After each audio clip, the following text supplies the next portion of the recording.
नमस्कार पार्थ, मैं आपका साथी विनय स्वागत करता हूं आपके प्यारे से परिवार आईक्यू पर। आशा करता हूं, विश्वास करता हूं आप अच्छे होंगे, अपना ख्याल अच्छे से रख रहे होंगे। एक बार सभी दोस्त बताएंगे कि आप कैसे हैं, अच्छे हैं, अपना ध्यान अच्छे से रख रहे होंगे। और फिर उसके बाद अपनी प्यारी सी क्लास हम लोग शुरू करते हैं। पॉलिटी में हम लोगों ने भाग 3 के बारे में पढ़ रहे थे। मौलिक अधिकार, मूल अधिकार, मानव अधिकार, इसे ही सब कुछ ये कहा जाता है। और इसमें हम लोगों ने अनुच्छेद कितने तक जो है 28 तक पढ़ लिए थे। और आज जो हम लोग पढ़ेंगे इसके बारे में कि क्या है, संस्कृति एवं शिक्षा संबंधी अधिकार के बारे में पढ़ेंगे। जो हम लोग क्या पढ़ रहे थे, भाग किसके बारे में, भाग जो हम लोग पढ़ रहे थे भाग 3, जिसमें आज जो हमारा टॉपिक रहेगा, आज हमारा क्या है कि इसमें क्या है तो धर्म एवं शिक्षा संबंधी अधिकार है। क्या नहीं, संस्कृति, धर्म नहीं है, संस्कृति, संस्कृति एवं शिक्षा संबंधी अधिकार, शिक्षा संबंधी अधिकार, संबंधी अधिकार, शिक्षा, संस्कृति एवं शिक्षा संबंधी अधिकार। इसमें कौन कौन अनुच्छेद आते हैं, इसमें आर्टिकल 29 आता है और 30 आ जाता है। क्या आता है, 29 और 30 इसमें आर्टिकल आ जाते हैं। बिना देर किए हम लोग अनुच्छेद 29 के बारे में पढ़ते हैं। आर्टिकल 29 क्या कहता है ये देखते हैं। अनुच्छेद 29 क्या कहता है ये देखते हैं, ठीक है। अल्पसंख्यक को अनुच्छेद 29 क्या कहता है,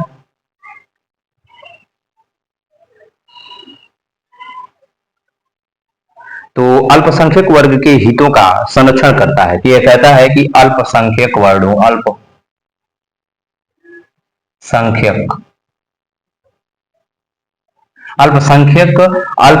लोगों, अल्पसंख्यक वर्ग के हितों का संरक्षण करता है। अल्पसंख्यक वर्ग के हितों का संरक्षण करता है,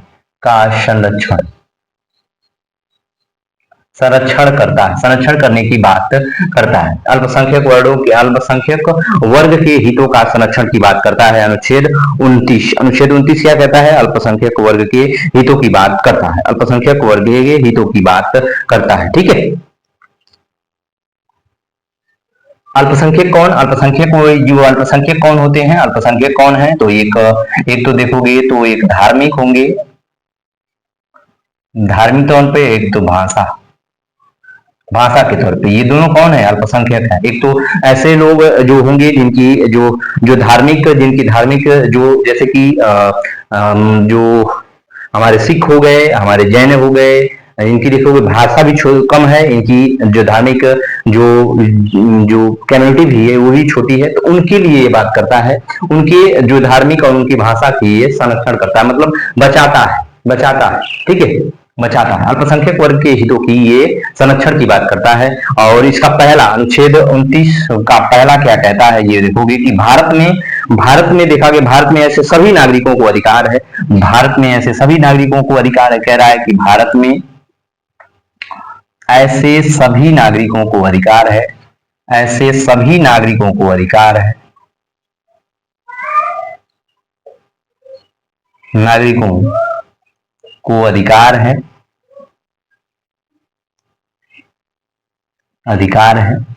किसका कि वो अपने धार्मिक और भाषा का संरक्षण कर सके, कि अपने भाषा और भाषा का जो कि वो की भाषा है, कि जो अधिकार है कि अपने भाषा का संरक्षण कर सके, जो अधिकार है, ये अधिकार है कि वह अपनी भाषा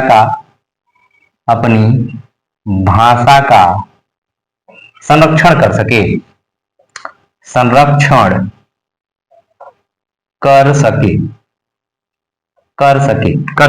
अधिकार है उसको कि वो अपनी भाषा का संरक्षण कर सके।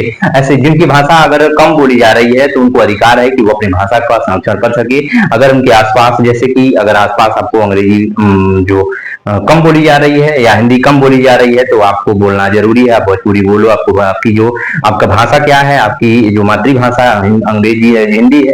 अंग्रेजी तो एक जो जन सामान्य जैसे कि बोलचाल की भाषा हो सकती है, आपकी कामकाज की भाषा हो सकती है, लेकिन अंग्रेजी को ज्यादा वरीयता मत दिया करिए। मैं बहुत बार कहा हूं आपसे कि आप अपनी मातृभाषा में ही बात किया करिए, ठीक है। आप अपनी मातृभाषा में ही बात करोगे तो बहुत अच्छे रहोगे, सहज रहेगा आपके लिए, हमारे लिए, सबके लिए।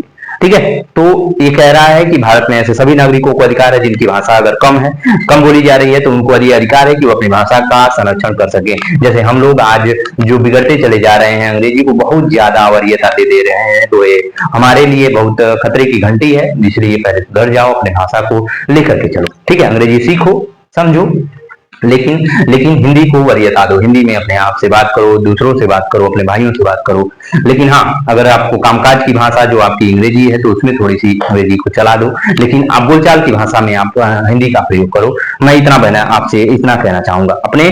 तो फिर उसके बाद अपने ये लिपियों को, उनको जो अपने लिपियों को बचाए रखने का अधिकार है, अपने जो भाषाओं को संरक्षण कर सके, अपने लिपियों को बचा सके, अपने लिपि को बचाने का अधिकार उनको अधिकार है। अपने लिपियों को बचाने का अधिकार है, अपने लिपियों को बचाने का अधिकार है, अपने धर्म को बचाने का अधिकार है, ठीक है। अपनी संस्कृति को बचाने का अधिकार है, अपनी जो बचाने का अधिकार है, अपनी संस्कृति को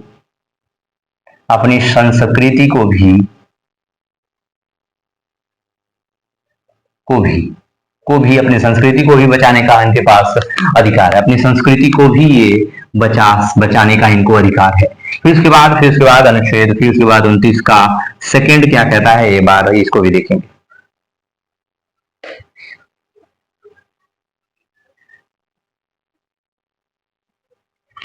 तो राज्य के अंतर्गत यहाँ कह रहा है कि राज्य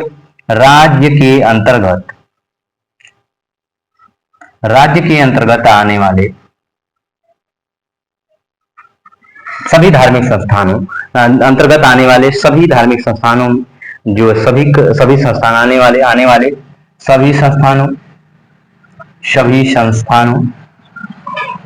सभी संस्थानों राज्य के अंतर्गत आने वाले सभी संस्थानों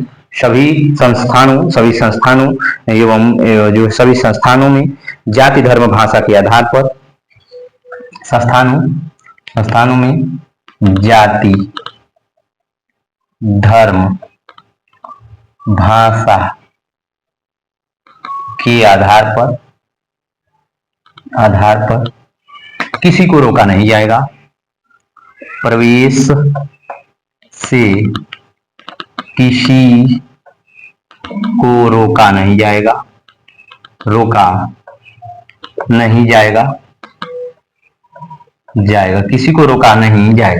किसी को रोका नहीं जाएगा। ये अनुच्छेद 29 कह रहा है, अनुच्छेद 29 का फर्स्ट कह रहा है। फिर उसके बाद आप हमारा आर्टिकल 30 आता है। हमारा आर्टिकल 30 क्या कहता है, इसके बारे में थोड़ा सा जानेंगे, ठीक है। अल्पसंख्यक वर्गों को शिक्षण संस्थानों में से अल्पसंख्यक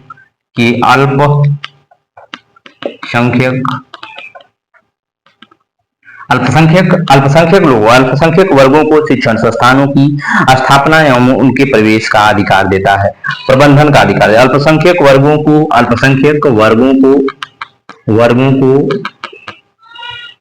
उनके शिक्षण संस्थान अल्पसंख्यक वर्गों के उनके शिक्षण संस्थानों को स्थापना, उनको शिक्षण संस्थान जो है शिक्षण संस्थानों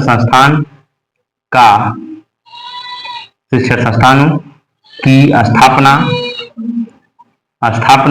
व प्रबंधन का अधिकार देता है। प्रबंधन का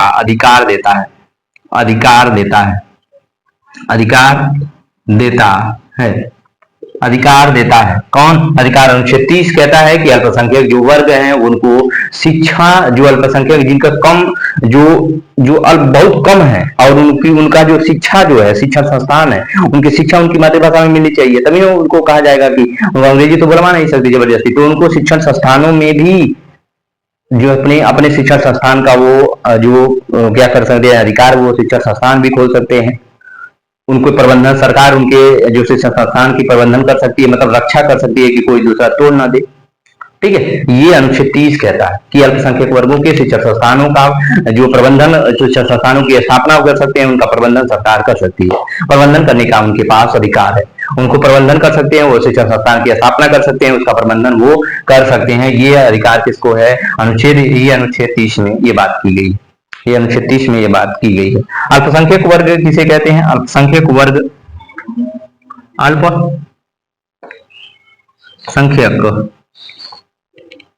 अल्पसंख्यक वर्ग, अल्पसंख्यक वर्ग किसे कहते हैं? ठीक है। अपने रुचि के अल्पसंख्यक वर्गों को अपने रुचि के शिक्षण संस्थानों की स्थापना जो है स्वयं कर सकते हैं। जो अल्पसंख्यक वर्ग जो होते हैं तो इनको क्या करना चाहिए? अपने रुचि के अनुसार, अपने रुचि के अनुसार इनको क्या करना चाहिए? अपने रुचि के अनुसार शिक्षण संस्थानों की स्थापना कर सकते हैं। अनुसार शिक्षण संस्थान की स्थापना कर सकते हैं, संस्थान की स्थापना कर सकते हैं, स्थापना कर सकते हैं। अनुच्छेद 30 में ये कहा गया है कि जो अल्पसंख्यक वर्ग है वो अपने रुचि के अनुसार, अगर उनकी रुचि है तो वो शिक्षण संस्थान की स्थापना वो कर सकते हैं। ये अधिकार देता है हमारी सरकार, वो अधिकार, ये अधिकार उनको ये सरकार हमारी देती है, ये सरकार हमारी उनको अधिकार देती है। फिर उसके बाद राज्य सरकार बिना किसी भेदभाव के उन्हें अनुदान दे सकती है। राज्य सरकार जो होती है, यहीं पे देखोगे तो राज्य सरकार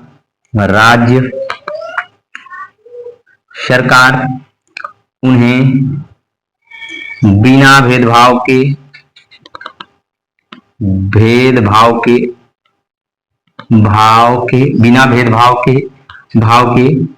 राज्य सरकार उन्हें बिना भेदभाव के अनुदान दे सकती है,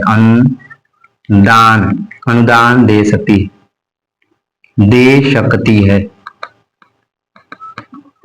राज्य सरकार बिना भेदभाव के अनुदान दे सकती है। किसको? अल्पसंख्यक वर्गों को। अल्पसंख्यक वर्गों को अनुदान दे सकती है, अनुदान दे सकती है। ठीक है, अनुदान दे सकती है। फिर उसके बाद हमारा कौन आ जाता है? अनुच्छेद 32 आ जाता है, संवैधानिक उपचारों का अधिकार करता है। ठीक है, अनुच्छेद, फिर उसके बाद ये क्या है? आर्टिकल 32 आ जाता है, संवैधानिक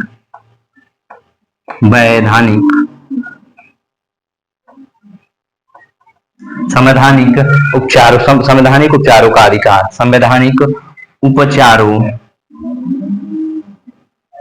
का अधिकार,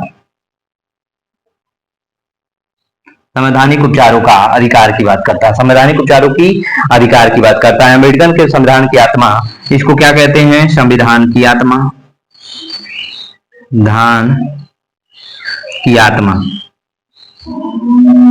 आत्मा अम्बेडकर ने कहा था, BR अम्बेडकर ने कहा।